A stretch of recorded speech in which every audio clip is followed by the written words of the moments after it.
নমস্কার প্রিয় ভাই ও বোনেরা। প্রাইস লিমিং এর পক্ষ থেকে আপনাদের সবাইকে স্বাগত জানাই। বিশ্রাম ভাড়ের প্রার্থনা ও আলোচনা সবাই আপনারা যারা এখানে যুক্ত হয়েছেন, যারা শুনছেন এবং শুনবেন, আপনাদের সবাইকে ধন্যবাদ জানাই আপনাদের প্রচেষ্টা, বিশেষ করে বিশ্রাম ভার পালন করার ক্ষেত্রে এবং ক্রমাগত ঈশ্বরের বাক্যকে নিজের জীবনে কাজে লাগিয়ে খ্রিস্টের মতো জীবনযাপন করার প্রচেষ্টাতে আপনাদের প্রচেষ্টার উপর পিতা ঈশ্বরের আশীর্বাদ থাকুক। আজকে আমরা মথি ২৪ অধ্যায় আলোচনা করতে পারবো। তা আমরা প্রচেষ্টা করব মথি ২৪ অধ্যায় থেকে খ্রিস্ট তার শিষ্যদেরকে যুগের অন্তিম লগ্নের যে চিহ্নগুলো দিয়েছিলেন, যা লোকেরা বিভিন্নভাবে ব্যাখ্যা করার চেষ্টা করে, আমরা প্রচেষ্টা করব যেন পবিত্র আত্মা আমাদেরকে সাহায্য করেন, খ্রিস্ট আমাদেরকে সাহায্য করেন, পিতা ঈশ্বরের প্রেম ও দয়ার আশীর্বাদ যেন আমাদের উপর থাকে, যেন আমরা এই সমস্ত বুঝতে পারি এবং সেই সাথে এই নাম ও রাজ্যের বিষয় প্রচার করার ক্ষেত্রে কিভাবে ক্রাইস্ট লিভিং এ আমরা একত্রিত হয়ে ভাই বোনেরা একতাবদ্ধ হয়ে আমাদের পাশের প্রতিবেশী, আমাদের ভাই বোন পরিবারকে এবং বিশ্বব্যাপী যে ভাতৃ সমাজ রয়েছে সমস্ত পৃথিবীতে, তাদের সবার কাছে এই তথ্যগুলো, বিশেষ করে ভবিষ্যতে ঈশ্বর যে প্রচেষ্টা করার জন্য আমাদেরকে সাহায্য করে চলছেন এবং সাহায্য করবেন, আর তার মহাদিন যে আসবে পৃথিবীতে, সে বিষয়ে বোঝার জন্য আমরা একসাথে চেষ্টা করতে চাই। আজকেও আমরা প্রার্থনা করে আলোচনা শুরু করব। আপনাদের সবাইকে একটা বিষয় আমরা অনুরোধ করি সবসময়। সে বিষয়টা হলো যেন আমরা এই আলোচনার ক্ষেত্রে যে বিষয়গুলো নিয়ে আসি, সেটা ছাড়াও আমাদের নিজেদের পারিবারিক, ব্যক্তিগত বিষয়, খ্রিস্টের সাথে আপনাদের সম্পর্ক, অর্থনৈতিক অবস্থা এবং আপনারা যাদেরকে সাহায্য করতে চান বা যাদের কাছ থেকে আপনারা সাহায্য পেয়েছেন, পিতা ঈশ্বর আপনাকে যেভাবে সাহায্য করছেন এবং খ্রিস্টের পথে খ্রিস্ট যেভাবে আপনার সাথে, সাথে রয়েছেন, সেই বিষয়গুলো আমাদেরকে শেয়ার করে উৎসাহিত করতে পারেন। আমাদের সাথে শেয়ার করতে পারেন যেন আমরা আপনার সুখ-দুঃখের ভাগী হতে পারি, প্রচেষ্টা করতে পারি একসাথে খ্রিস্টের নামে রাজ্যের পথে চলার জন্য। আর আলোচনার শেষেও আমরা প্রার্থনা করব। সেই প্রার্থনায় আপনারা যদি আপনাদের নিজেদের মন্তব্য বা এমন কিছু রয়েছে যেটা আলোচনায় যুক্ত করতে চান, দয়া করে নির্দ্বিধায় জানাবেন যেন আমরা সেটা প্রার্থনায় অন্তর্ভুক্ত করতে পারি এবং বিশ্বব্যাপী যে ভদ্র সমাজ রয়েছে, আপনার পাশে যে প্রতিবেশী রয়েছে, আমরা সবাই মিলে কিভাবে একসাথে সেই সমস্যাগুলো মোকাবেলা করতে পারি সেজন্য প্রচেষ্টা করতে চাই। তাহলে আসুন আমরা শুরুতে প্রার্থনা করি। আমাদের পিতা স্বর্গের ঈশ্বর, ধন্যবাদ পিতা, তুমি আমাদেরকে তোমার পুত্রের মাধ্যমে মুক্তির মূল্য যোগান দিয়েছ। আমরা ধন্যবাদ জানাই তোমার পুত্রকে তুমি পৃথিবীতে পাঠিয়েছিলে, সেই খ্রিস্ট যিশু, যিনি তোমার বাক্য, তোমার একজাত পুত্র, যাকে তুমি পৃথিবীতে পাঠিয়েছিলে যেন তিনি আমাদেরকে তোমার পথে চলার জন্য উত্তম নির্দেশনাগুলো প্রদান করেন এবং আমাদের জন্য যে প্রত্যাশা তুমি ইতিমধ্যে প্রস্তুত করে রেখেছ, আদম হওয়ার জন্য যেমন পরম দেশ, তেমনি আমাদের জন্য সেই সুন্দর ও সুখী জীবনযাপনের জন্য ভবিষ্যতের পৃথিবী। এই যুগের অন্তিম লগ্নে আমরা কোথায় রয়েছি পিতা আমরা জানি না, কিন্তু তুমি জানো। তাই তোমার বাক্য থেকে সেই নির্দেশনাগুলো লাভ করার জন্য আজকে আমরা মথি ২৪ অধ্যায় পড়ব, আলোচনা করব।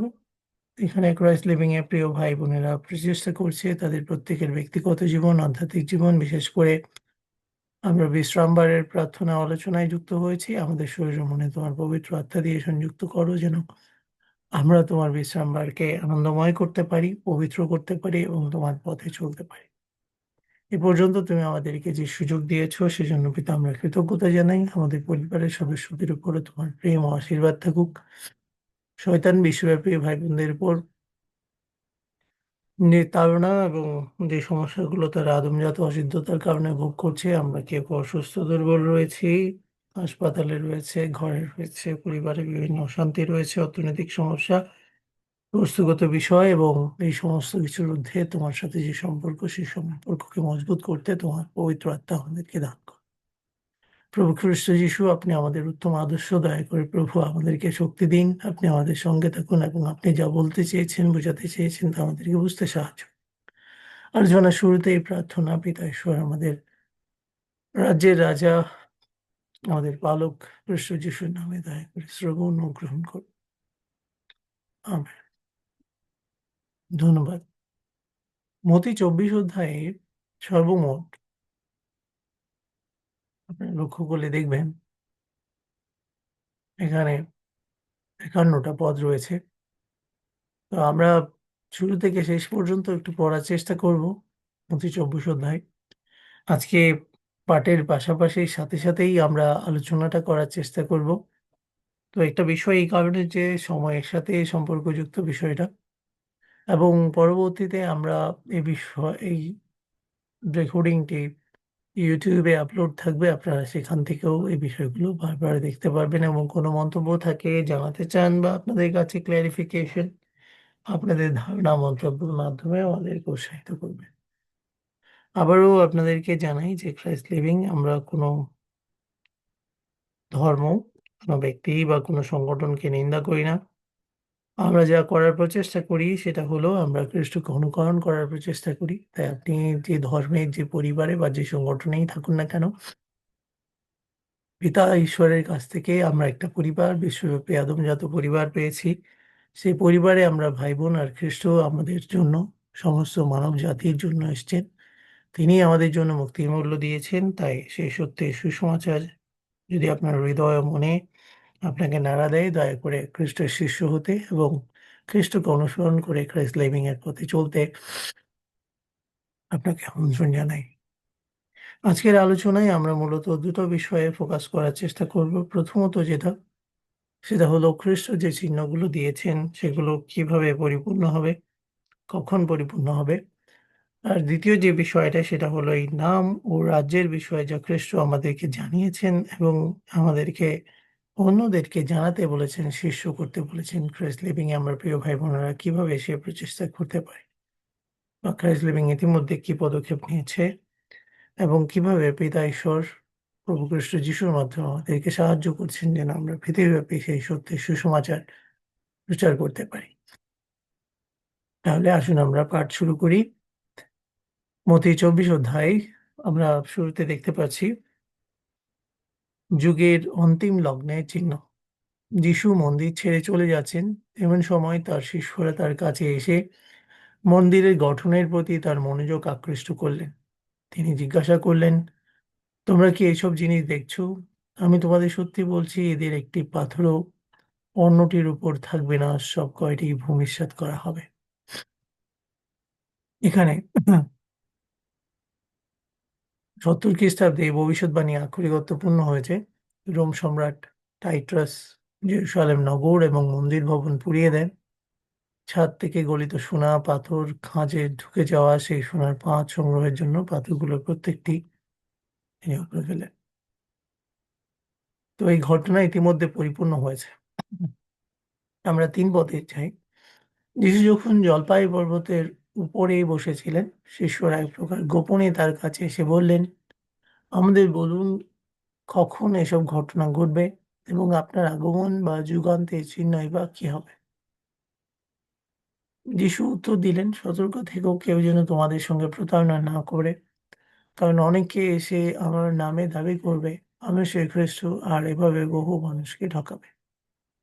তোমরা যুদ্ধের কথা ও যুদ্ধের জনরব শুনবে, কিন্তু দেখো তোমরা যেন ব্যাকুল না হও। এই সমস্ত বিষয় অবশ্যই ঘটবে, কিন্তু তখনও অন্তিম লগ্ন উপস্থিত হয়নি। এক জাতি অন্য জাতির বিরুদ্ধে, এক রাজ্য অন্য রাজ্যের বিরুদ্ধে অভিযান করবে। বিভিন্ন স্থানে দুর্ভিক্ষ, ভূমিকম্প হবে। এসব প্রসব বেদনার সূচনা মাত্র। তো প্রিয় ভাই বোন, এখানে তোমরা শব্দ ব্যবহার করা হয়েছে, আপনারা লক্ষ্য করতে পারেন। তো অনেকের মতে যেহেতু খ্রিস্ট যিশু তোমরা বলেছেন, তাই হয়তো কেউ মনে করতে পারে যে তোমাদের সঙ্গে প্রতারণা করো না, এই জায়গার কারণে এটা কেবল খ্রিস্টের যে শিষ্যরা সে সময় জীবিত ছিলেন তখনকার উদ্দেশ্যে বলা হয়েছে। তো একটা বিষয় ইতিমধ্যে আমরা ৩ পদ পর্যন্ত দেখেছি যে ঘটনাটা ইতিমধ্যে পরিপূর্ণ হয়েছে প্রথম শতাব্দীতে জেরুসালেমে, তাহলে তোমাদের বলতে কাকে বোঝানো হয়েছে? যেহেতু শিষ্যরা ইতিমধ্যে আগমনের ও যুগান্তের চিহ্ন বলছিলেন, তাই খ্রিস্ট যিশু সেখানে উল্লেখ করেছেন। বিশেষ করে ৬ পদের শেষে আমরা লক্ষ্য করতে পারি তখনও অন্তিম লগ্ন উপস্থিত হয়নি। অর্থাৎ এই সমস্ত ঘটনা যিশু শিষ্যদের সময় যেমন ঘটেছে, তেমনি আমাদের সময় ঘটছে। আমরা জানি না এই সময় কতদিন পর্যন্ত চলবে। তবে এটা ঘটতে থাকবে এবং তখনও অন্তিম লগ্ন উপস্থিত হয়নি। কেননা এই অন্তিম লগ্ন কখন, এটা আমাদের পিতা ঈশ্বরই একমাত্র উপযুক্তভাবে জানেন এবং বলতে পারেন। তাই দয়া করে এখানে লক্ষ্য করুন, খ্রিস্ট যিশু ৫ পদে আমাদের একটা সতর্কবাণী দিয়েছেন। অনেকে এসে আমার নামে দাবি করবে, আমি সেই খ্রিস্ট। এভাবে বহু মানুষকে ঠকাবে। আজকে লোকেরা এসে আমার নামে দাবি করবে, নিজেকে খ্রিস্ট বলে দাবি করছে না। বরং তারা খ্রিস্টকে প্রচার করছে বলে খ্রিস্টের শিষ্য বলে দাবি করে। এখন চিন্তা করুন, যদি ক্রাইস্ট লিভিং তাই করে থাকে, যদি অন্য ভাই-বোনরা পৃথিবীব্যাপী তা করে থাকে, তবে এটার পিছনে লোকেদের যতই দুর্বিসন্ধি থাকুক না কেন, খ্রিস্ট ইতিমধ্যে জানতেন যে এই ঘটনাগুলো ঘটবে এবং অনেক মানুষকে ঠকাবে। তো আমরা যেমন জানি যে খ্রিস্ট তার মেষদেরকে জানেন এবং তার মেষেরা তাকে জানেন, তাই তারা অন্য মানুষের রব শুনবে না। এইজন্য ৬ পদে খ্রিস্ট স্পষ্টভাবে একটা কথা বলেছেন, কিন্তু দেখো তোমরা যেন ব্যাকুল না হও। আমাদের বিশ্বাস যখন খ্রিস্টের উপর সুদৃঢ়ভাবে প্রতিষ্ঠিত, তখন আমরা নিশ্চিতভাবেই বলতে পারি, মনুষ্য আমার কি করবে? যদি আমরা ভ্রান্ত হয়ে থাকি, যদি আমরা কোনো সংগঠন, কোনো লোকদের দ্বারা প্রতারিত হয়ে থাকি,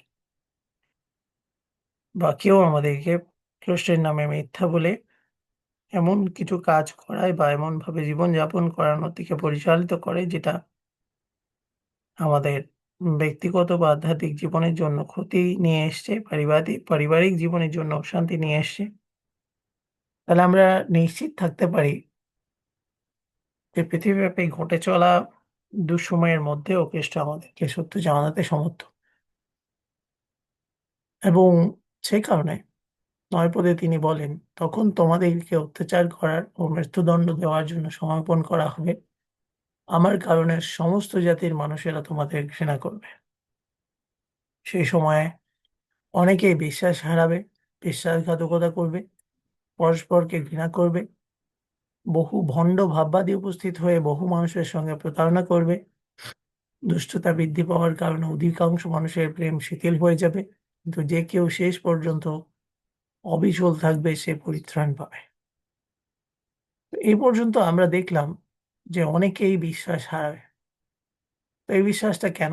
কারণ যদি আমরা মিথ্যায় কোনো কিছু বিশ্বাস করেছি যে হয়, মিথ্যা ভাববাদীদের দ্বারা প্রতারিত হয়েছি যে হয়, বা আমাদের চারপাশে যে লোকেরা রয়েছে, যে সমস্যাগুলো রয়েছে, সেগুলোর কারণে ঈশ্বরের উপর আমাদের বিশ্বাস উঠে গিয়েছে হয়,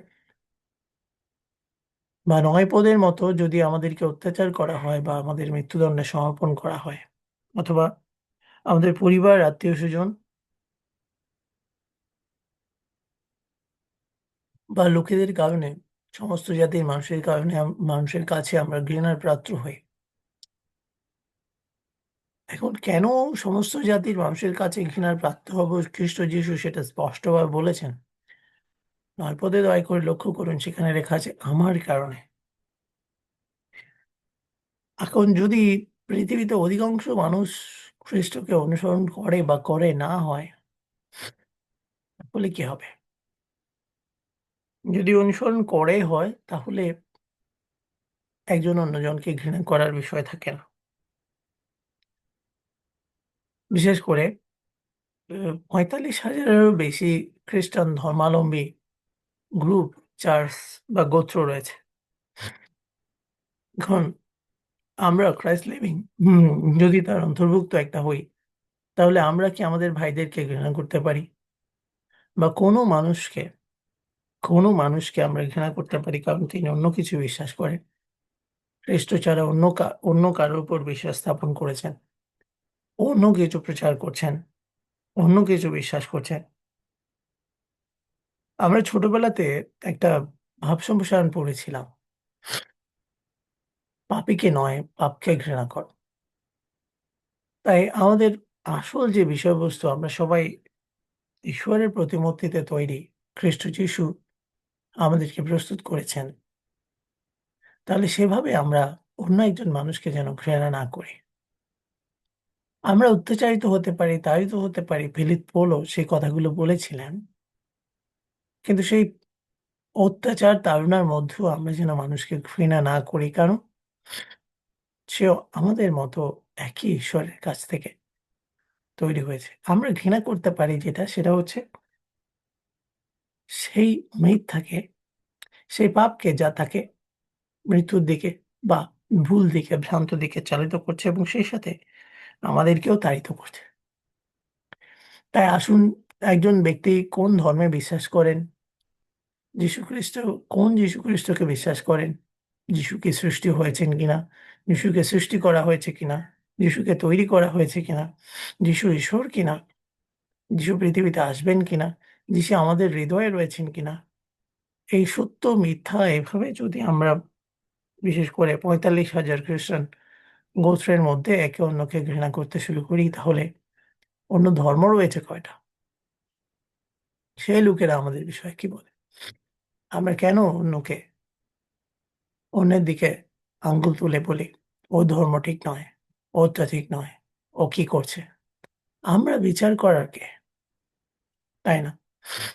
ঠিক আছে, আমাদের কাছে সত্যের সুসমাচার আছে, আমরা তার লোকেদেরকে জানাতে চাই। আর তিনি যদি খ্রিস্টের মেষ হন, তাহলে তিনি সেটা গ্রহণ করবেন। আর খ্রিস্ট তার মেষদেরকে জানেন। বরং আমরা পিতার কাছে প্রার্থনা করতে পারি যেন আমরা সেই মেষদের কাছে, সেই লোকদের কাছে পৌঁছাতে পারি, যারা সত্য জানবে এবং সত্য তাদেরকে স্বাধীন করবে। তাই আসুন আমরা কি করতে পারি সেখানে একটু এভাবে লেখাও হয়েছে। আমরা ১০-১১ পদে যেমন লক্ষ্য করেছি অনেকে বিশ্বাস হারাবে, বিশ্বাসঘাতকতা করা হবে, পরস্পরকে ঘৃণা করবে। আমরা ক্রাইস্ট লিভিং যারা খ্রিস্টকে অনুকরণ করার প্রচেষ্টা করছি, আসুন প্রিয় ভাই-বোনেরা, আমরা একে অন্যকে ঘৃণা না করি, বিশ্বাস না হারাই এবং আমরা সবসময় মানুষের সঙ্গে খ্রিস্টের মতো আচরণ করার চেষ্টা করি। কারণ ১২ পদে যেখানে লেখা আছে যে দুষ্টতা বৃদ্ধি পাওয়ার কারণে ইভেন আমাদের পরিবারের মধ্যেও আমাদের প্রেমটা শিথিল হয়ে যেতে পারে। তাই আজ ২৪ জানুয়ারি ২০২৬ সালের শনিবারে আমরা যে বিশ্রামবার পালন করছি, আপনি পৃথিবীব্যাপী দেখবেন হয়তো অনেক লোকেরা বিশ্রামবার পালন করছে এবং কেউ হয়তো সেটা জানে না যে এটা ঈশ্বরের বিশ্রামবার। ঈশ্বর আমাদেরকে পালন করতে বলেছেন। তো কেউ হয়তো এটাও বলতে পারে যে খ্রিস্টান হিসেবে বিশ্রামবার পালন করা বা খ্রিস্ট সেটা তুলে দিয়েছে বা পৌল সেটা বাতিল করেছেন। আমাদের পিতা ঈশ্বর কি পরিবর্তিত হয়েছেন? তিনি যখন ইসরায়েলীয়দেরকে বিশ্রামবার দিয়েছিলেন, তখন সে বিশ্রামবারের বিষয়ে তিনি কি বলেছেন? ইসরায়েলীয়দেরকে দেওয়ার সময় পিতা বলেছিলেন যে তিনি ৬ দিন কাজ করেছেন, ৭ম দিন বিশ্রাম নিয়েছেন। তাহলে সেটা কি শুধু ইসরায়েলীয়দের জন্য ছিল না সমস্ত মানুষের জন্য ছিল? আজকে মানুষ ১০ আজ্ঞা থেকে যতই দূরে সরেছে, মানুষের মধ্যে সে প্রেম শীতল হয়ে গিয়েছে। তাই প্রিয় ভাই-বোন আসুন আমরা এই প্রকারে লোকেদেরকে ঘৃণা না করি যে কেন তার মধ্যে প্রেম নেই? কেন তার মধ্যে খ্রিস্টের শিক্ষা নেই? কেন তার মধ্যে খ্রিস্টের নাম থাকা সত্ত্বেও সে বা তিনি সে কাজটা করতে পারছেন না? বরং আমরা সে বিষয়ে মনোযোগ দেই যে আমাদেরকে খ্রিস্টের কাছ থেকে, পিতা ঈশ্বরের কাছ থেকে দূরে নিয়ে যাচ্ছে। আর সেটা হলো শয়তানের প্রচেষ্টা। সে লোকেদেরকে ভ্রান্ত করার প্রচেষ্টা করছে। আর অন্যভাবে আমাদের ভিতরে থাকা ফাঁদ, প্রলোভন, চাতুরিগুলোকে ব্যবহার করে, প্রজ্ঞাগুলোকে ব্যবহার করে আমাদেরকে ঈশ্বর থেকে দূরে নিয়ে যাচ্ছে। কিন্তু ১৩ পদ আমাদেরকে বলছে যে কেউ শেষ পর্যন্ত অবিচল থাকবে সেই পরিত্রাণ পাবে। আমাদের অবিচলের বিষয়টা কোথায়? খ্রিস্ট এসেছিলেন ব্যবস্থাকে বাতিল করতে নয়, ব্যবস্থাকে পূর্ণ করতে। অন্ততপক্ষে মসিন আইনের মধ্যে যে ৬০০ বা তারও বেশি আইন রয়েছে, সেগুলোকে যখন ফরিসিদের সুদ্দুকিরা প্রতি পদে, পদে বাড়িয়ে দিয়েছিল, তখন তিনি তাদের নিন্দা করেছিলেন।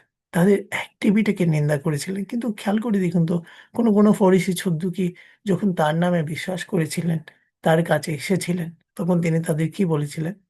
"তোমরা যদি আমার রক্ত খাও এবং আমার রক্ত পান করো, আমার মাংস খাও, অর্থাৎ আমার মধ্যে থাকো, তাহলে এই রক্ত খাওয়া, মাংস পান করা এই বিষয়গুলো খ্রিস্টের ব্যবস্থায় কোথায় আছে?" হ্যাঁ, তিনি ঈশ্বরের ব্যবস্থার কথা বলেছিলেন, যা ১০ আজ্ঞার মধ্যে ছিল এবং ঈশ্বরের নির্দেশনাকে পালন করার মতো ছিল। আমার বিশ্রাম বারগুলো, ঈশ্বরের দেওয়া নির্দেশনাগুলো, ঈশ্বরের পবিত্র পর্বগুলো যারা পালন করে। তো আমরা সেই ঈশ্বরের ব্যবস্থাটাকে আমাদের হৃদয়ে ধারণ করার জন্য বাইবেলকে আমাদের হৃদয়ে কথা বলতে দেই, ঈশ্বরের বাক্যকে তার পবিত্র আত্মা দিয়ে আমাদের ভিতরে পরিচালনা হতে দেই, তাহলে আমরা শেষ পর্যন্ত অবিচল থাকতে পারি এবং পরিত্রাণ লাভের পথে যেতে পারি। আর সেই সাথে আমরা যারা পরিত্রাণের দিকে যাচ্ছি, আমরা লোকদেরকে ঘৃণা করতে নয়, বরং দয়া করে ১৪ পদ লক্ষ্য করুন। সকল জাতির কাছে সাক্ষ্য দেওয়ার জন্য স্বর্গরাজ্যের এই সুসমাচার সমস্ত জগতে প্রচারিত হবে। আর তখনই অন্তিম লগ্ন উপস্থিত হবে। তো এই ১৪ পদটা আমরা যদি প্রেরিত পৌলের সময় দেখি, প্রেরিত পৌল কি বলেছিলেন? পৃথিবীর প্রান্ত পর্যন্ত সুসমাচার প্রচারিত হয়েছে। তাহলে ১ম শতাব্দীতে তো সেই শেষে আসার কথা ছিল, তাই না? তাহলে তো হয়নি। কিন্তু কেন এখন বলা হচ্ছে? অর্থাৎ প্রেরিতরা যখন যিশুর কাছে জিজ্ঞেস করেছেন, তখন খ্রিস্ট যিশু এই কথা বলছেন, সকল জাতির কাছে সাক্ষ্য দেওয়ার জন্য স্বর্গরাজ্যের এই সুসমাচার সমস্ত জগতে প্রচারিত হবে। খেয়াল করে দেখুন আমাদের কোনো ভাই-বোন পৃথিবীব্যাপী খ্রিস্টের নাম ও রাজ্যের বিষয়ে প্রচার করার প্রচেষ্টা করছে। কেউ বিভিন্ন সংগঠনের অংশ হয়ে করছে। আমরা কি তাদেরকে নিন্দা করব? প্রেরিত পৌল যখন দেখেন যে লোকেরা খ্রিস্টকে প্রচার করছে বা কোনো ভাইয়েরা খ্রিস্টকে প্রচার করছে, তখন তিনি তাদের জন্য ঈর্ষান্বিত বোধ না করে বরং বলেছেন, তারা কোনো না কোনোভাবে খ্রিস্টকে প্রচার করছে, অর্থাৎ খ্রিস্ট প্রচারিত হচ্ছে। তাই আমার মতো লোকেরা বা আপনার মতো লোকেরা যারা ইতিমধ্যে সুসমাচার জেনেছে, হয়তো তাদের কাছে এই বিষয়টা এরকম লাগতে পারে, কেউ আমাদেরকে সেই সুসমাচার জানিয়েছিল। এমনও তো হতে পারে পিতা ঈশ্বর তাদেরকে ব্যবহার করতে পারেন। কারণ আমরা সমস্ত জায়গায় পৌঁছাতে পারি না। কিন্তু এখানে বলা হয়েছে সাক্ষ্য দেওয়ার জন্য স্বর্গরাজ্যের এই সুসমাচার সমস্ত জগতে প্রচারিত হবে। তাই আসুন আমরা লোকেদেরকে নিন্দা না করি, ঘৃণা না করি, বরং আমরা প্রচেষ্টা করি কিভাবে এই সুসমাচার আমরা যে জায়গায় রয়েছে, যে স্থানে রয়েছে, আমাদের প্রতিবেশীর কাছে, আমাদের পরিবারের কাছে, আমাদের আত্মীয়স্বজনের কাছে এই সুসমাচার পৌঁছে দিতে পারি। তো আজকে যেটা দিয়ে আমরা শুরু করেছিলাম যে আজকের আলোচনাতে আমাদের ২ টো অংশ রয়েছে। একটা অংশ হলো এই সুসমাচার বলতে, অর্থাৎ এই আসন্ন উম পৃথিবীতে যেটা পৃথিবীতে আমাদের জন্য শান্তি, সুখ ও আনন্দ নিয়ে আসবে, সে পৃথিবী কবে আসবে একটা বিষয়। আরেকটা বিষয় হচ্ছে সে পৃথিবী আসার আগে আমরা কিভাবে সুসমাচার প্রচার করতে পারি। ক্রাইস্ট লিভিং এর পক্ষ থেকে কি ধরনের পদক্ষেপ নেওয়া হয়েছে। তাই প্রিয় ভাই-বোনেরা, আমরা আপনাদেরকে আনন্দের সাথে জানাতে চাই যে ক্রাইস্ট লিভিং এর পক্ষ থেকে ইতিমধ্যে ৪ টা কার্ড তৈরি করার প্রচেষ্টা হচ্ছে। সেই ৪ টা কার্ডের বিষয়বস্তুর মধ্যে মূলত ৩ টা অংশ রয়েছে, যেটা অতীত, বর্তমান এবং ভবিষ্যতের অংশ। এবং আরেকটা হচ্ছে উম যেটা আ আমরা ক্রাইস্ট লিভিং হিসেবে সমস্ত পৃথিবীর সমস্ত মানবজাতির জন্য খ্রিস্টকে অনুকরণ করার ক্ষেত্রে কিভাবে করতে পারি। তো শীঘ্রই সেই কার্ডগুলো আমাদের হাতে আসবে এবং আমরা অনলাইন ভার্সন এবং প্রিন্ট ভার্সন উভয় ভার্সনেই সমস্ত পৃথিবীতে আপনি যেখানেই থাকুন না কেন, আপনার পরিবার, আত্মীয়স্বজন, বন্ধু-বান্ধব এবং প্রতিবেশীর কাছে সেই সত্যের সুসমাচার জানাতে পারেন। তিনি হয়তো সেই কিউআর কোডে স্ক্যান করে বা সেখানে তথ্যগুলো জেনে খ্রিস্টকে জানতে পরিচালিত হতে পারেন এবং সেই সুসমাচার জানার ক্ষেত্রে আপনি হয়তো অনুরোধ করতে পারেন, দয়া করে এইটা অন্য আরেকজনকে জানার সুযোগ দিবেন। আমরা কাউকে ঘৃণা করি না। তিনি এখন যে ধর্ম পালন করছেন, যে অবস্থায় রয়েছেন, বরং আমরা তাদের কাছে পৌঁছাতে চাই। তিনি যে ধর্মই পালন করুন না কেন, যে বিশ্বাসে বিশ্বাসী হন না কেন, খ্রিস্টের প্রেম তার হৃদয়ে থাকলে যেহেতু মানুষ ঈশ্বরের প্রতিমূর্তিতে তৈরি, আর খ্রিস্ট সেই ঈশ্বর যিনি আমাদেরকে প্রস্তুত করেছেন, তৈরি করেছেন, সমস্ত পৃথিবী নিজের হাতে বিছিয়েছেন। পিতা ঈশ্বরের সে পুত্র তার হৃদয়ে সেই পবিত্র শক্তি দিয়ে, আত্মা দিয়ে তার সত্যকে জানার জন্য আমাদেরকে সাহায্য করবেন, তাকে সাহায্য করবেন। তাহলে ১৫ পদ এখন আমরা কি দেখতে পাই? যখন তোমরা দেখবে ধ্বংস, আনয়নকারী সে ঘৃণ্য বস্তু পবিত্র স্থানে দাঁড়িয়ে আছে, যা ভাববাদী দানিয়েল উল্লেখ করেছেন, পাঠক বুঝে নিক। তখন যারা যিহুদিয়ায় প্রবেশ করে, বসবাস করে, তারা পার্বত্য অঞ্চলে পালিয়ে যাক।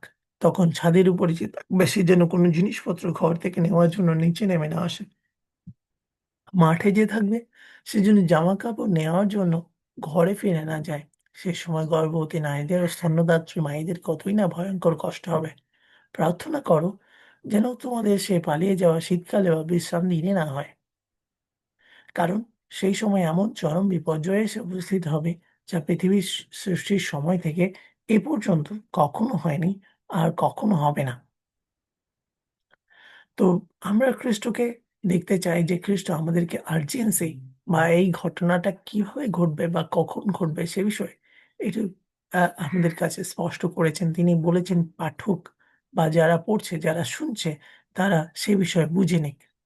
তো বুঝে নেওয়ার জন্য এখানে দানিয়েলের শাস্ত্রপদ উল্লেখ করা আছে ৯ অধ্যায় ২৭, ১১ অধ্যায় ৩১ এবং দানিয়েল ১২ অধ্যায় ১১ পদ। তো আমরা খুললে যেটা দেখতে পাই সেটা হচ্ছে কি হবে সমস্ত আ পৃথিবী জুড়ে সেই এটা ১ম শতাব্দীতে জেরুসালেমের মন্দিরকে যেভাবে ঘিরে ধরা হয়েছিল, পরবর্তী পরিপূর্ণতা কিভাবে হবে আর্মাগেডনের বিষয়। সেটা আমরা আমাদের পিতার কাছে জানতে চাই, বুঝতে চাই, তাহলে আমরা বুঝতে পারব। তার ১ম শতাব্দীর খ্রিস্টানরা সেটা বুঝতে পেরেছিলেন। তাদের জন্য সেই সময়টা ছিল। তারা খ্রিস্টের কাছ থেকে শুনেছিলেন এবং বারবার আলোচনা করেছিলেন। আসলে আমরাও সে পর্যালোচনা করে দেখি যাতে আমরা বুঝতে পারি যে এই ঘটনাটা কবে ঘটবে। এখানে একটু বলা হয়েছে পবিত্র স্থানে দাঁড়িয়ে আছে। দানিয়েল ভাববাদী উল্লেখ করেছেন। খ্রিস্ট যিশু স্পষ্টভাবে সে ভাববাদীর গ্রন্থকে বাতিল করে দেননি বা পিতৃশ্বরের ব্যবস্থাকে বাতিল করে দেননি, সেটা তিনি এখানে আরেকবার উল্লেখ করেন। আমরা লক্ষ্য করতে পারি সে আর্জেন্সিটা তিনি কিভাবে বলেছেন। তখন যারা জিহুদিয়া প্রদেশে বসবাস করছে তারা পার্বত্য অঞ্চলে পালিয়ে যাক। তাহলে স্পষ্টত একটা এলাকার কথা বলা হয়েছে জিহুদিয়া যেখানে জেরুসালেম রয়েছে সে এলাকার আশেপাশে যখন রোমীয় সৈন্যরা ঘিরে ধরেছিল তখন একটা সময় তারা পেয়েছিল যখন তারা সে অঞ্চল থেকে পালিয়ে গিয়েছিল। কিন্তু আরেকটু লক্ষ্য করুন ১৭ পদে লেখা আছে, ছাদের উপর থাকলে আপনি জিনিসপত্র নেওয়ার জন্য নিচে নেমে না আসেন। এটা কি ধরনের বিষয়?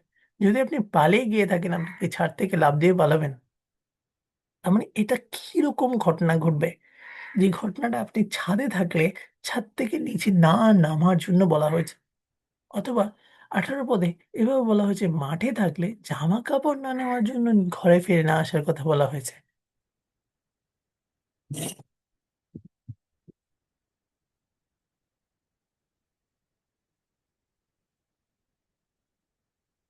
তো আমরা এখানে স্পষ্টভাবে যেটা দেখতে পাই সেটা হলো যে এটা এমন একটা ঘটনা যে সময় গর্ভবতী ও স্তন্যদাত্রী মায়েদের কতই না ভয়ংকর কষ্ট হবে। যদি চিন্তা করি যে গর্ভবতী মায়েরা অবশ্যই একটা পুত্র বা কন্যাকে জন্মদানের জন্য একটা মনুষ্যকে জন্মদানের প্রচেষ্টা করছেন। আর একটা স্তন্যদাত্রী মা ইতিমধ্যে যে বাচ্চা তার কোলে রয়েছে, তার হাতে রয়েছে, সেটাকে বড় করার প্রচেষ্টা করছেন। তাদের কেন কষ্ট হবে? কারণ আমরা জানি যে লোকেরা যদি যুদ্ধ করতে শুরু করে সেটা কতদিন স্থায়ী হবে আমরা জানি না। বা যুদ্ধের জন্য যদি চারপাশে ঘিরে ধরে সেটা কতদিন ধরে সে স্থায়িত্ব থাকবে আমরা জানি না। বা যুদ্ধ হতে শুরু করলে সেটা কতদিন ধরে চলবে, যেমন বাংলাদেশের মুক্তিযুদ্ধের যেটাকে আমরা বলি সেখানে আ ৯ মাস হয়েছে। তার আগে এবং পরে বিভিন্ন সময়গুলো রয়েছে। তবে খ্রিস্ট একটু স্পষ্টভাবে উল্লেখ করেছেন আমাদেরকে।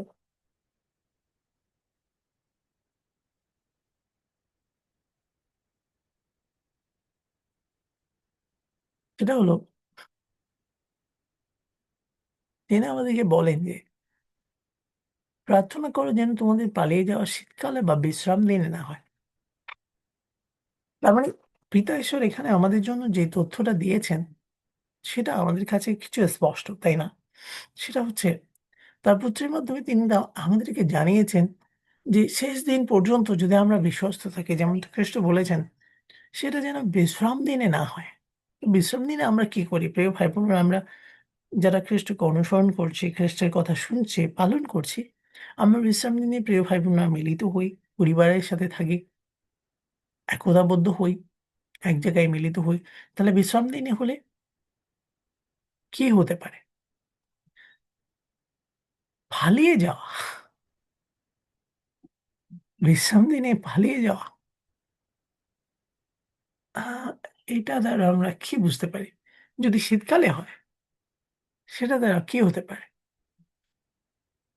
আর বিশ্রাম দিন যদি আমরা শেষ দিন পর্যন্ত পালন না করি যে হয়, তাহলে তো আমাদের কাছে প্রতিটা দিনই একই, তাই না? তো এই পথে পড়ে আপনার কাছে কি মনে হয় যে খ্রিস্ট বিশ্রাম তুলে দিয়েছেন বা ১ম শতাব্দীর খ্রিস্টানরা বিশ্রাম বা পালন করবে, করবে না, সে অবস্থায় বলেছেন? অনেক লোকেরা আছে যারা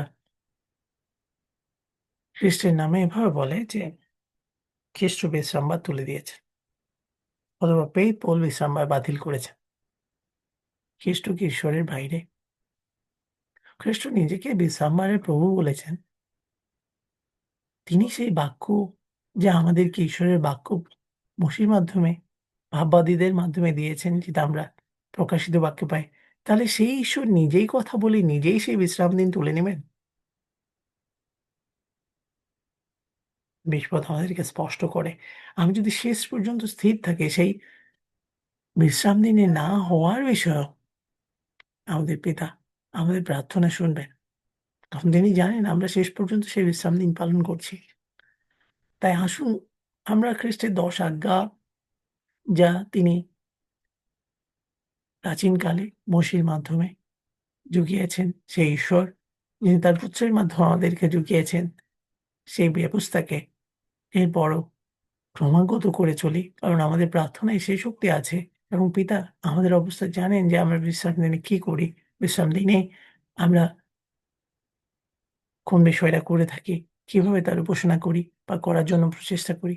নিশ্চয়ই তিনি আমাদেরকে সেই প্রচেষ্টাতে সাহায্য করবেন। একটা ক্লিয়ার করা বিষয় এখানে ২১ পদে আমরা দেখতে পাই যে, কারণ সেই সময় এমন চরম বিপর্যয় এসে উপস্থিত হবে, যা পৃথিবীর সৃষ্টির সময় থেকে এখনো পর্যন্ত হয়নি, আর কখনো হবে না। তাহলে ১ম শতাব্দীতে যদি সেই ঘটনা ঘটে যেত, তাহলে এখন পর্যন্ত আমাদেরকে সেই জন্য অপেক্ষা করতে হতো না। তার মানে এই ঘটনাটি এখনো হয়নি।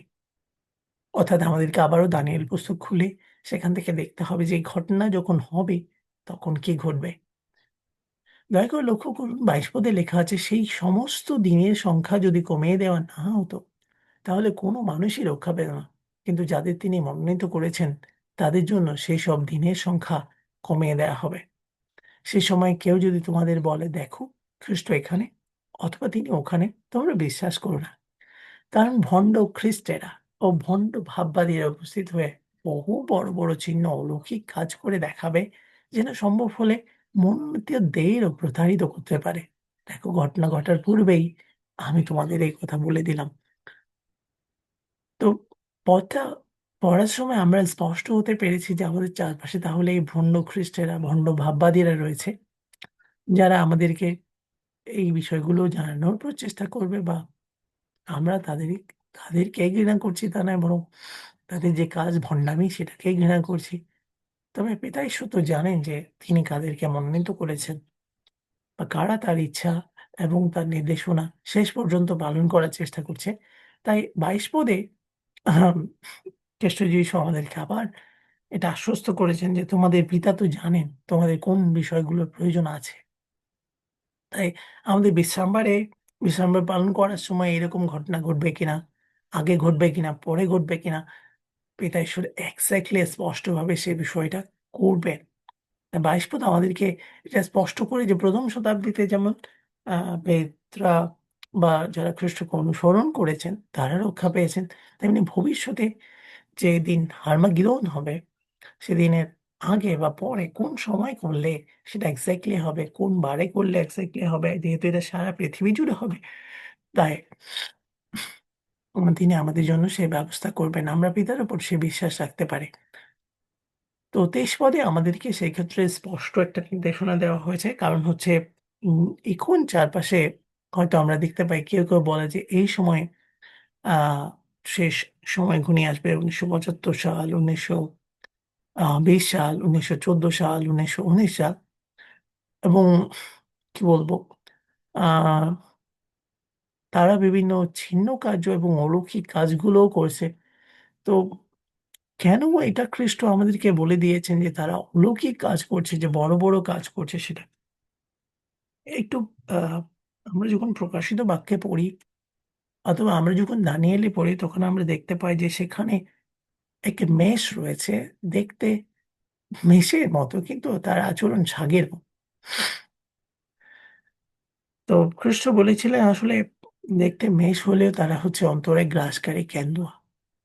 তাই তারা খ্রিস্টের বিষয়ে প্রচার করলেও, খ্রিস্টকে প্রচার করলেও আসলে যে বিষয়টা তাদের পৌল বলেছিলেন তারা নিজের পেটের জন্য যে কাজটা করে, নিজের জন্য যেটা করে। এক্ষেত্রে আমরা যেন প্রতারিত না হই, আমরা আবার একবার আমাদের পিতা ঈশ্বরের কাছে প্রার্থনা করতে পারি যেন তিনি আমাদেরকে, যদি আমরা ইতিমধ্যে প্রতারিত হয়েছি, যদি আমরা ইতিমধ্যে খ্রিস্টের কাছ থেকে দূরে সরে গিয়েছি, ঈশ্বরের দশাজ্ঞার কাছ থেকে দূরে সরে গিয়েছি, আমরা পিতা ঈশ্বরের কাছে ফিরে আসার জন্য, তার পুত্রের পথে পুত্রকে অনুকরণ করার জন্য আরেকবার প্রার্থনা করতে পারি। নিশ্চয়ই তিনি আমাদের প্রার্থনা শুনবেন এবং তিনি আমাদেরকে সেই সত্য জানতে এবং সত্যের পথে চলতে, আমি পথ সত্য জীবনের দিকে চলতে প্রচেষ্টা করতে সাহায্য করবেন। এবং সেই সাথে প্রিয় ভাই-বোনদের সাথে একতাবদ্ধ হতে আর খ্রিস্টের নাম ও রাজ্যের বিষয়ে অন্যদেরকে জানাতেও সাহায্য করবেন। কিভাবে আমরা করতে পারি প্রিয় ভাই-বোনরা? ২৬ পদ। তাই কেউ যদি তোমাদের বলে, দেখো তিনি মরুপ্রান্তরে আছেন, তোমরা বেরিয়ে যেও না। তিনি এখানে ঘরের ভিতরে আছেন, বিশ্বাস করো না। কারণ বিদ্যুতের ঝলক যেমন পূর্ব দিক থেকে পশ্চিম দিক পর্যন্ত দৃশ্যমান হয়, মনুষ্যপুত্রের আগমনও সেইরূপ হবে। যেখানে মৃতদেহ, সেখানে শকুনের ঝাঁক জড়ো হবে। তো ২৮ পদের ব্যাখ্যাতে এভাবে বলে যে, সব দেহের চারপাশে যেমন শকুন জড়ো হয়, খ্রিস্টের আগমনকালেও তার অনুগতদের সমাবেশ সুস্পষ্টভাবে প্রত্যক্ষ হবে। বিশ্বব্যাপী আমরা বিভিন্ন ধর্মের উত্থান-পতন লক্ষ্য করতে পারি। ইভেন খ্রিস্টানদের মধ্যেও বিভিন্ন গোত্রের উত্থান-পতন, বিভিন্ন সংগঠনের উত্থান-পতন আমরা লক্ষ্য করতে পারি। কিন্তু খ্রিস্ট এখানে স্পষ্ট করেছেন যে, যেখানে মৃতদেহ সেখানে শকুনের ঝাঁক জয় হবে। তো খ্রিস্ট বলেছিলেন, তোমরা যদি আমার মাংস না খাও এবং আমার রক্ত পান না করো তাহলে কোনমতেই আমার অংশ হতে পারবে না। আমরা যখন ১৪ই নিশান যে খ্রিস্টের শরণার্থী উদযাপনের সময় খ্রিস্টের রক্ত এবং মাংস গ্রহণ করি, অর্থাৎ খ্রিস্ট যে আমাদের জন্য মৃত্যুবরণ করেছেন তাকে যে স্মরণ করি বছরে, এটা আমার শরণার্থী করিও। যখন আমরা তাকে খাই এবং আমরা সেই লোকদের মতো হই যারা ইতিমধ্যে খ্রিস্টকে অনুকরণ করে খ্রিস্টের পথে চলেছেন, তার প্রেরিতদের মতো, তখন আমরা আসলে তার পাশে জড়ো হই। আমরা তার নির্দেশনাগুলোকে পালন করার জন্য একতাবদ্ধ হই। এটা কতজন হবে জানি না। তবে এখানে স্পষ্ট করা হয়েছে শকুনের ঝাঁক জড়ো হবে। অর্থাৎ সেই খ্রিস্টের কাছে, খ্রিস্টকে দেখার জন্য, খ্রিস্টের পথে চলার জন্য আমরা যে প্রচেষ্টা করছি, আমাদের একটা দল, ভাই-বোনদের একটা সমাজ, ভ্রাতৃসমাজ স্পষ্ট হবে এবং মনুষ্যপুত্রের আগমনও সেরূপ হবে। অর্থাৎ আমরা সেটা অদৃশ্যভাবে শুধু কয়েকজন বুঝতে পারবে তা নয়। যেমন কেউ বলে থাকে যে শুধুমাত্র তারা বুঝতে পারবে। আমরা তো বিদ্যুতের ঝলক আকাশে দেখতে পাই, এমনকি বাচ্চাটাও দেখতে পায়। তাই খ্রিস্ট আমাদেরকে স্পষ্ট করেছেন, মিথ্যা ভাববাদীদের থেকে তিনি আমাদেরকে সাবধান করেছেন যে তিনি সত্যি আমাদেরকে তার পাশে জড়ো করবেন। কারণ তিনি বারবার বলেছেন যে কতবার তিনি সেই মা-মুরগির মতো তার বাচ্চাদেরকে জড়ো করেছেন। ২৯ পদে বলছে, সেই সময়কালীন বিপর্যয় অব্যাহতির পরেই সূর্য অন্ধকারে ঢেকে যাবে, চাঁদ তার আলো দিবে না, আকাশ থেকে নক্ষত্রসমূহের পতন হবে, জ্যোতিষ্কমণ্ডলী প্রকম্পিত হবে। ঈশায় পুস্তক ১৩ অধ্যায় ১০ পদ, ৩৪ অধ্যায় ৪ পদে এই বিষয়গুলো খ্রিস্ট হুবহু মন্তব্যে তার শিষ্যদেরকে জানিয়েছিলেন, এবং ধন্যবাদ যে আমরা মতির মাধ্যমে সেই তথ্যগুলো এখানে পাচ্ছি। পিতা ঈশ্বর আমাদের জন্য সে প্রচেষ্টা করেছেন। তো আকাশ মণ্ডলের গ্রহ নক্ষত্রের এভাবে পতন হলে, অন্ধকার হলে মানুষের হৃদয়ে নিশ্চিতভাবেই কি হবে? ত্রাস ঢুকবে, ভয় ঢুকবে। তো আমাদেরকে তিনি এটা বলেন যে, প্রভু তো আমাদেরকে এটা বলেননি, তা নয়।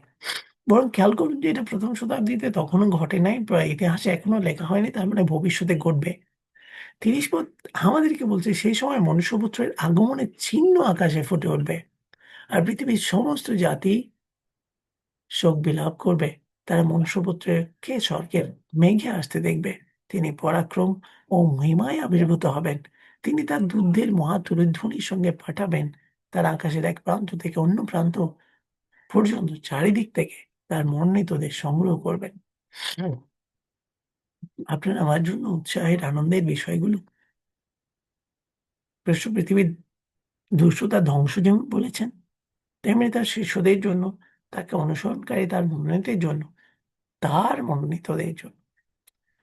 আমরা স্পষ্ট করতে পারি যে খ্রিস্ট বলেন তার মনোনীতের জন্য। আমরা এখানে পিতা ঈশ্বরের মনোনীতদের বিষয় দেখতে পেয়েছি। ২৪ পদে প্রতারিত করা হয়। এখানে ২২ পদে আমরা দেখেছি তিনি মনোনীত করেছেন। কে মনোনীত করেছেন? খ্রিস্টই সেই ঈশ্বর যিনি আমাদেরকে মনোনীত করেছেন। তো স্পষ্ট করা হয় যে খ্রিস্ট সেই ঈশ্বর, পিতা ঈশ্বর তার পুত্রের মাধ্যমে আমাদেরকে পিতা, পুত্র, পবিত্র আত্মার অন্যদেরকে শিষ্য করতে বলেন। পিতা কখনোই তার নিজের গৌরব অন্যের কাছে অন্যকে দেন না। মাটির মূর্তিকেও নয়, ব্রোঞ্জের মূর্তিকেও নয়, অন্য কোনো স্বর্গদূতকেও নয়। কে তিনি যিনি পৃথিবীতে এসেছেন? সেই ঈশ্বর, বাক্য। তাই ৩০ পদে আমরা স্পষ্ট হই, সে সময় মনুষ্যপুত্রের আগমনের চিহ্ন আকাশে ফুটে উঠবে। খেয়াল করে দেখুন, আজকে থেকে যদি আমরা চিন্তা করি, আপনারা কখনো, কখনো হয়তো মঞ্চে লক্ষ্য করেছেন হঠাৎ করে অ্যা যাত্রা পালার সময় অথবা মঞ্চ নাটকের সময় আলো নিভিয়ে দেওয়া হয়। আর তারপরে একজন ব্যক্তির আগমন ঘটে। কেন? কারণ হঠাৎ সেই বিষয়টি যে লোকেরা জানতে পারে, দেখতে পারে এবং বুঝতে পারে স্পষ্টভাবে। পিতা ঈশ্বর তার পুত্রকে পৃথিবীতে পাঠিয়েছেন। আমরা তার জন্মদিনের বিষয়, ক্রাইস্ট লিভিং এ ইতিমধ্যে পালনের বিষয়ে একসাথে আলোচনা করতে পেরেছি। যে তিনি আমাদেরকে জানিয়েছেন তার পুত্রকে তিনি পৃথিবীতে পাঠিয়েছেন, তাই আমরা যেন আনন্দ করি খ্রিস্টের জন্মদিনে। আমাদের নিজেদের জন্মদিন আনন্দ করি। আর সেই জন্মদিনে আমাদের জন্য, আমাদের প্রতিবেশীর জন্য, আমাদের বাবা-মায়ের জন্য, আমাদের সন্তানদের জন্য আমরা যখন সেই জন্মদিন পালন করি তখন খ্রিস্টের সেই জন্মদিনকে মহিমান্বিত করি। তো দেখা যায় যে পৃথিবীর সমস্ত জাতি শোক বিলাপ করবে। কিন্তু আগমনের চিহ্ন, সমস্ত জাতি শোক বিলাপ করলেও এই যে আগমনের চিহ্ন আকাশে ফুটে উঠছে, তার শিষ্যদেরকে তিনি এটা বলেছেন। তার অনুসারী যে আপনি, আমি, আমাদেরকে তিনি একথা বলেছেন। কারণ তারা মনুষ্যপুত্রকে স্বর্গের মেঘে আসতে দেখবে। এটা শুধু খ্রিস্টের অনুসারীরাই নয়, তাই না? সমস্ত লোকেরা।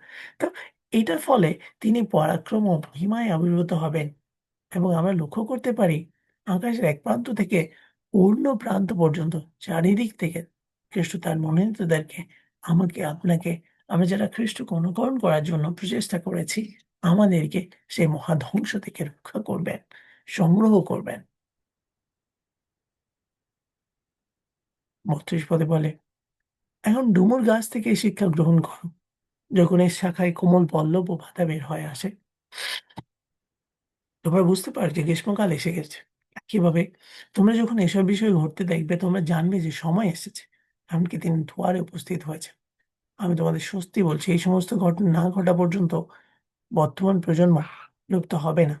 আকাশ ও পৃথিবী লুপ্ত হবে। আমার বাক্য কখনো লুপ্ত হবে না। তো সন্দেহবাদিতা আমাদের মধ্যে রয়েছে। আমরা মানুষ, আমাদের সন্দেহ থাকতে পারে। এই চিহ্নগুলো কি এখনো ঘটেছে? তবে আমরা ঘটতে দেখছি। তাই হয়তো আমরা বলতে পারি, ওকে, এই বছর বা আগামী বছর বা এই সময়ের মধ্যে কোনো এক সময়। কিন্তু তিনি বলেন, "আমি তোমাদের সত্যি বলছি, এই সমস্ত ঘটনা না ঘটা পর্যন্ত বর্তমান প্রজন্ম লোপ হবে না।" তো কেউ বর্তমান প্রজন্মের ব্যাখ্যা দিতে গিয়ে কেউ অভিষিক্ত, কেউ অভিষিক্ত নয়, কে সে বিষয়ে জানেন, কে সে বিষয়ে জানেন না ইত্যাদি বলেন। আমরা যদি প্রজন্ম শব্দটা লক্ষ্য করি এবং বর্তমান শব্দটা লক্ষ্য করি, আমরা যারা বেঁচে রয়েছি, খ্রিস্টকে অনুসরণ করছি, আমরা সবাই সেই বর্তমানে রয়েছি। কারণ খ্রিস্ট শুধু সেই প্রাথমিকদের জন্য বলেননি। আমাদের কাছে এটা স্পষ্ট। তাই বর্তমান প্রজন্ম বলতে আমরা যারা বেঁচে রয়েছি, আমরা পৃথিবী থেকে বিলুপ্ত হয়ে যাব না। খ্রিস্ট এইজন্য এটা স্পষ্ট করেন, আকাশ ও পৃথিবী লুপ্ত হবে। কিন্তু আমার বাক্য কখনো লুপ্ত হবে না। তার মানে কি, আকাশ ও পৃথিবীকে যদি তিনি ধুলো করে দেন, তিনি যে উপরে বলেছেন তিনি তার মনোনীতদেরকে সংগ্রহ করবেন, সেটা না করে, পৃথিবীতে না এসে, পরমদেশ সেই ঈশ্বরের রাজ্য প্রতিষ্ঠা না করে তিনি এটা কখনোই ঘটতে দেবেন না। তাই তিনি আমাদেরকে আশ্বস্ত করেন যে আমরা যে অবস্থায় রয়েছি কিনা, অর্থাৎ আমরা যদি বেঁচে রয়েছি বা আমরা মারা গিয়েছি, তাতে খ্রিস্টের জন্য এটা মোটেও কঠিন বিষয় নয় যে তিনি আমাদেরকে মৃত্যু থেকে পুনরুত্থিত করেন, অথবা আমরা বেঁচে আছি সেই সময় তিনি আমাদেরকে তার বাহুতে সংগ্রহ করেন। কেননা তিনি আমাদেরকে ভালোবাসেন। আর আমরা যে তাকে অনুকরণ করার প্রচেষ্টা করছি, অনুসরণ করার প্রচেষ্টা করছি, পিতার ১০ আজ্ঞা, খ্রিস্টের সেই প্রেম ও দয়া এবং তার যে আত্মত্যাগ মানব জাতির জন্য, আমরা সেটাকে অনুকরণ করে খ্রিস্টের শিষ্য তৈরি করার জন্য যে প্রচেষ্টা করছি, সেই প্রচেষ্টাকে তিনি কখনোই বৃথা হতে দেবেন না।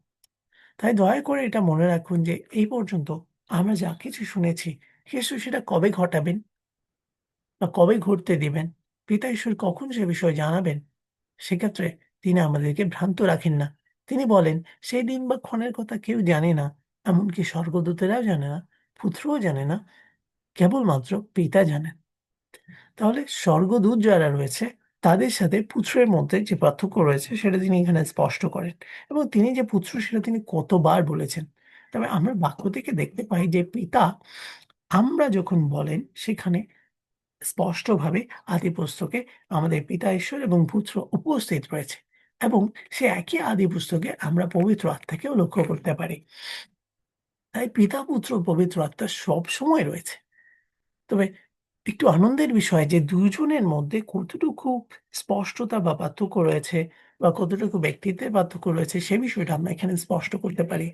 কি লেখা আছে? স্বর্গদূত অবশ্যই তারা ঈশ্বরের সেবা করছে, পুত্রের সেবা করছে, পুত্রের নির্দেশনা পালন করছে, পিতা ঈশ্বরের নির্দেশনা পালন করছে। তো পুত্র পিতার নির্দেশনা পালন করছে। কিন্তু খেয়াল করে দেখুন, সেই দিন বা ক্ষণের কথা কেউ জানে না। এমনকি স্বর্গদূতেরাও বা পুত্রও জানেন না। কেবল পিতা জানেন। তা আমাদের পিতা ঈশ্বরকে ধন্যবাদ দিতে পারি আমরা যে তিনি আমাদেরকে তার বাক্যের মাধ্যমে, তার পুত্রের বাক্যের মাধ্যমে স্পষ্ট করেন যে পুত্র আছেন, পুত্র ছিলেন এবং পুত্র থাকবেন। আর পিতা আছেন, পিতা ছিলেন এবং পিতা থাকবেন। আর স্বর্গদূতরা বা মানুষেরা তাদেরকে সৃষ্টি করা হয়েছে। খ্রিস্ট যিশু তাদেরকে সৃষ্টি করেছেন। সেটির আমাদের জন্য কিছু চিহ্ন তুলে ধরে। নোহের সময় যেরকম হয়েছিল, মনুষ্যপুত্রের আগমনকালেও তেমনি হবে। কারণ মহাপ্লাবনের আগে নোহ জাহাজে প্রবেশ করা পর্যন্ত লোকেরা খাওয়া-দাওয়া করত, পান করত, বিবাহ করত, তাদের বিবাহ দেওয়া হতো। কি ঘটতে চলেছে তারা তার কিছুই বুঝতে পারেনি, যতক্ষণ না বন্যা এসে তাদের সবাইকে ভাসিয়ে নিয়ে গেল। মনুষ্যপুত্রের আগমনকালেও ঠিক একই রকম ঘটনা ঘটবে। তো একটু থেমে চিন্তা করতে পারেন যে তাদের সবাইকে ভাসিয়ে নিয়ে গেল। তার মানে তার রক্ষাপ্রাপ্তদের জন্য জাহাজ তো ছিল। আর খ্রিস্ট বললেন তার রক্ষাপ্রাপ্তদের জন্য তিনি তার দূতদেরকে পাঠাবেন। আপনার আমার জন্য আগমনকালে একই চিহ্ন ঘটবে, প্রিয় ভাই-বোন। দয়া করে আমরা যেন খ্রিস্টের নির্দেশনার প্রতি মনোযোগ দেই। শিষ্য তৈরি করার কাজ এবং সবসময় খ্রিস্টে জীবন যাপন করার জন্য ঈশ্বরের ১০ আজ্ঞাকে আমাদের জীবনে ১ম এ রাখি। তাহলে আমাদের প্রয়োজনীয় বিষয়গুলো পিতা যোগাবেন। ৪০ পদ। ২ জন মানুষ মাঠে কাজ করছে। একজনকে গ্রহণ করা হবে, অন্যজনকে পরিত্যক্ত করা হবে। ২ জন মহিলা একসাথে যাত্রাবেশন করবে। একজনকে নিয়ে যাওয়া হবে, অন্যজনকে ছেড়ে যাওয়া হবে।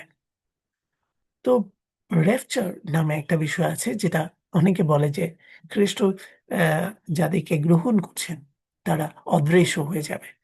তো এই ঘটনাটা যেহেতু এখনো ঘটে নাই, অর্থাৎ যে বিষয়টা আমরা বলছি যে এখনো পর্যন্ত পৃথিবীতে সেই মহাপ্রলয়ের ঘন্টা এখনো বাজানো হয় নাই বা একমাত্র পিতা ছাড়া কেউ সেটা জানেন না। তবে খ্রিস্ট আমাদেরকে স্পষ্ট করেছেন আমরা যখন পিতা ঈশ্বরের নির্দেশনা পালন করি, কাকে নিয়ে যাওয়া হবে, সে দুজনের মধ্যে কাকে বাছাই করা হবে সেটা ইতিমধ্যে খ্রিস্ট বলেছেন, "আমার মেষেরা আমার রব শুনবে। আমি আমার মেষদেরকে চিনি।" তাই স্বর্গদূতেরাও সেই নির্দেশনাকে একই রকমভাবে অনুসরণ করবে। আমরা যে স্কেল পুস্তকে পড়েছি তাদের কপালে চিহ্ন দাও। আমরা তো জানি না আমরা কে চিহ্নপ্রাপ্ত হয়েছি।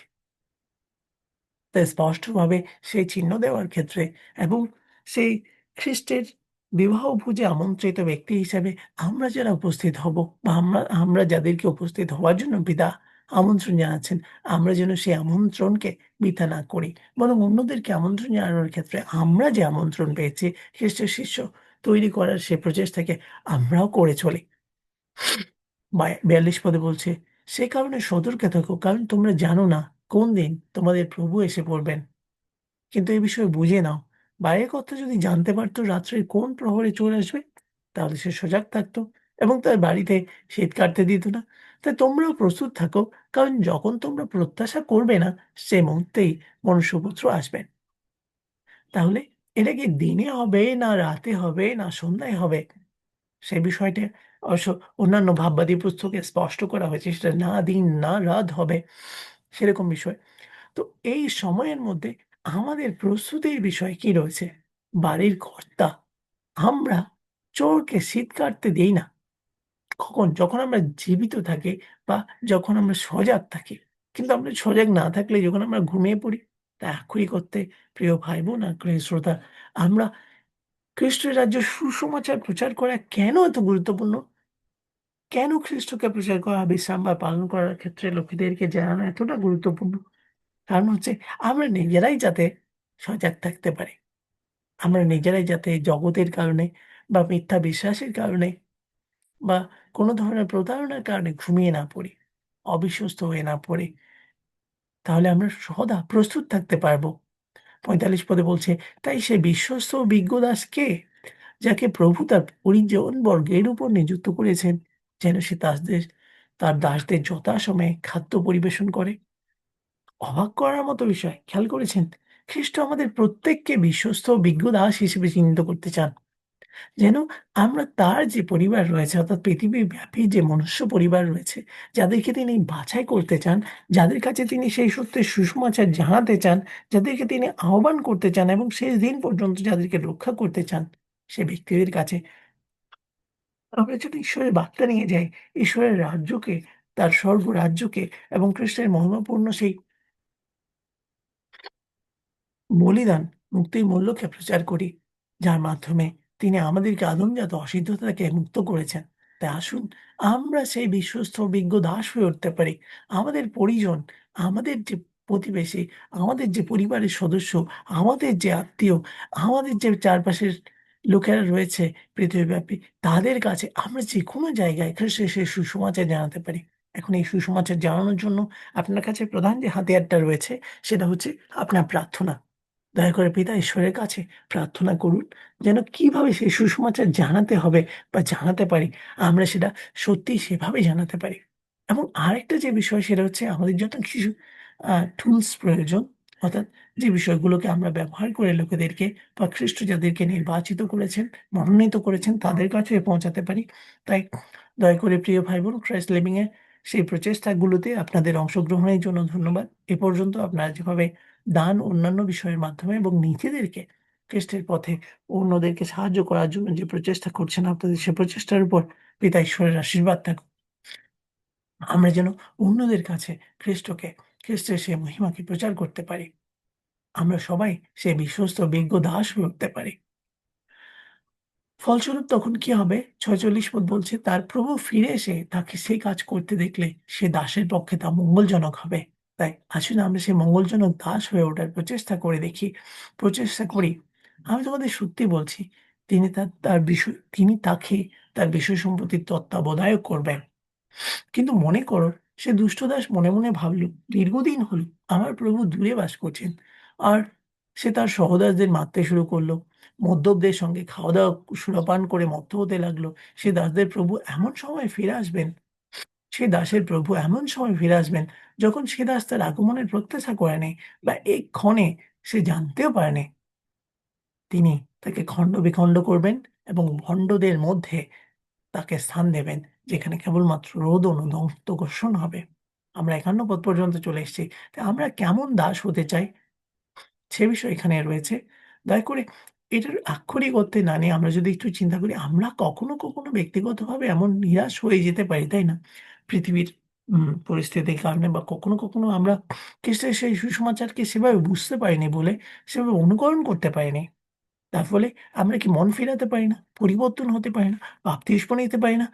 হ্যাঁ, পারি। আমরা পিতা, পুত্র, পবিত্র আত্মার নামে বাপ্তিস্ম নিতে পারি। আমরা খ্রিস্টের সেই সুসমাচার আমাদের জীবনে কাজে লাগিয়ে অন্যদেরকে খ্রিস্টের নাম ও রাজ্য যে পৃথিবীতে প্রকাশিত হবে, প্রতিষ্ঠিত হবে সেই বিষয়ে জানাতে পারি। খ্রিস্টের মনোনীত দূত সংগ্রহ করার ক্ষেত্রে আমরাও অবদান রাখতে পারি। ফলস্বরূপ আমরা খ্রিস্টের সেই দাস হয়ে উঠতে পারি, সেই বিজ্ঞ দাসের মতো।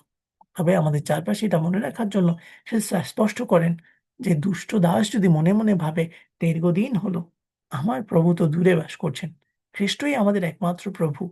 আমরা যার উপর বিশ্বাস করি, পিতা ঈশ্বর যাকে পাঠিয়েছেন, সেই পুত্রকে আমরা আমাদের জীবনে, আমাদের চিন্তায়, Christ living এ আমরা ১০ আজ্ঞায় যখন মনোযোগ করি, আমরা বিশ্রাম বা পালন করার জন্য যখন একত্রিত হই, তখন আমাদের হৃদয়ে সেই আনন্দ, সেই প্রচেষ্টা সমস্ত সপ্তাহ জুড়ে সেই প্রচেষ্টাগুলোকে আমাদের ঈশ্বর লক্ষ্য করেন। তবে যখন আমরা সেটা ভুলে যাই, আমরা যেকোনো দিন নিজের মতো করে চিন্তা করি, যেকোনোভাবেই পিতা ঈশ্বরের উপাসনা করার চেষ্টা করি, ঈশ্বরের আজ্ঞাগুলোকে লঙ্ঘন করার চেষ্টা করি, তখন যেটা হয় সে তার সহদাসদের মারতে শুরু করল। আমরা হয়তো তাদের মতো হয়ে যেতে পারি এবং মদ্যপদের সঙ্গে খাওয়া-দাওয়া সুরাপান করে মত্ত হতে লাগলো। তাই আসুন প্রিয় ভাই-বোন, আমরা খ্রিস্টের প্রতি সেই বিশ্বাস এবং বাধ্যতা মূলক জীবনযাপন করি। লোকেদেরকে ঘৃণা না করি, বরং নিজেই খ্রিস্টকে নিজের জীবনে কাজে লাগাই। ফলস্বরূপ আমাদের অবস্থান, আমাদের স্থান পিতা ঈশ্বরের সেই পবিত্র রাজ্য যা তিনি পুত্রের মাধ্যমে এই পৃথিবীতে প্রতিষ্ঠা করবেন, খ্রিস্টের মুক্তির মূল্যের মাধ্যমে সে রাজ্যের অংশ হতে পারে, প্রজা হতে পারে। ধন্যবাদ। প্রিয় ভাই-বোন, আগ্রহী শ্রোতা, আমরা এই পর্যায়ে ছোট্ট প্রার্থনার মাধ্যমে শেষ করব। আমরা ইতিমধ্যে আপনাদেরকে জানাতে প্রচেষ্টা করেছি এবং আপনারা জানেন যে ক্রাইস্ট লিভিং প্রচার কাজ পুরোপুরিভাবে ক্রিস্টের শিষ্য হওয়ার ক্ষেত্রে ৪ টা ট্র্যাক ৪ টা কার্ডের মাধ্যমে করবে এবং আমরা একটা বই নিজের জন্য এবং যেটাকে আমরা প্রতিদিনের স্বাস্থ্য পরীক্ষা বলছি এবং আরেকটা বই অধ্যয়নের জন্য টোটাল এই ৬ টা ম্যাটেরিয়ালস পাবলিকেশন এর বিষয়ে প্রচেষ্টা চলছে। তা আপনাদের প্রচেষ্টা, আপনাদের অংশগ্রহণ, আপনাদের সহযোগিতার জন্য আমরা ধন্যবাদ জানাই। ক্রমাগত আপনাদের উৎসাহ, মন্তব্য এবং যে বিষয়গুলোতে আপনাদের ভালো লেগেছে বা যে বিষয়গুলোকে আপনাদের মাধ্যমে পিতা জানাতে চান যে আরো উন্নত করা যায়, দয়া করে সে বিষয়ে আপনারা মন্তব্য করে সহযোগিতা করতে পারেন। আসুন এখন আমরা একসাথে প্রার্থনা করি। আমাদের পিতা, পবিত্র ঈশ্বর, তোমার পবিত্র নামে গৌরব হোক। পিতা ঈশ্বর, তোমার পুত্রই আমাদের জন্য মুক্তিমূল্য দিয়েছেন। তার নাম ও রাজ্যের বিষয়ে জানিয়েছেন। আমরা সেই রাজ্যের অংশ হতে, খ্রিস্টকে অনুকরণ করতে এবং আমাদের প্রতিবেশী, আমাদের পরিজন, খ্রিস্টের পরিজনদেরকে খ্রিস্টে সংগ্রহ করতে আমাদের প্রচেষ্টার উপর আপনার আশীর্বাদ চাই। তবে আমরা প্রতিদিন কোনো না কোনো কষ্ট, দুঃখ, তাড়না, অসুস্থতার মধ্যে রয়েছি। আমাদের চিন্তা, উদ্বিগ্নতা রয়েছে। সেই সাথে আমাদের শারীরিক, মানসিক আকাঙ্ক্ষা, দুর্বলতা, লোভ এই বিষয়গুলোকে কাজে লাগিয়ে শয়তান বিভিন্ন বিষয়গুলো করে চলছে। আমরা তাড়নার মধ্যে রয়েছি। সেই সমস্ত কিছুর ঊর্ধ্বে আপনাকে সেবা করে চলতে, আপনার দশ আজ্ঞা অনুকরণ করতে, খ্রিস্টকে অনুকরণ করতে, পালন করতে দয়া করে আমাদেরকে সাহায্য করুন। পৃথিবীব্যাপী ভ্রাতৃ সমাজের উপর আপনার প্রেম ও দয়া থাকুক। আমাদের এই আলোচনায় আপনার পবিত্র আত্মা দিয়ে সাহায্য করেছেন। এজন্য ধন্যবাদ জানাই। এরপরেও আমাদের প্রয়োজনীয় সংশোধনগুলো আমাদেরকে দান করুন যেন আমরা আপনার নামের গৌরব করি এবং শেষ দিন পর্যন্ত আপনার উপর বিশ্বস্ত থাকি, আপনার মনোনীত লোক হতে পারি। সমস্ত প্রচেষ্টায় আপনার আশীর্বাদ চেয়ে, হে প্রভু খ্রিস্ট যিশু, আপনার পবিত্র নামে এই প্রার্থনা দয়া করে শ্রবণ ও গ্রহণ করুন। আমেন।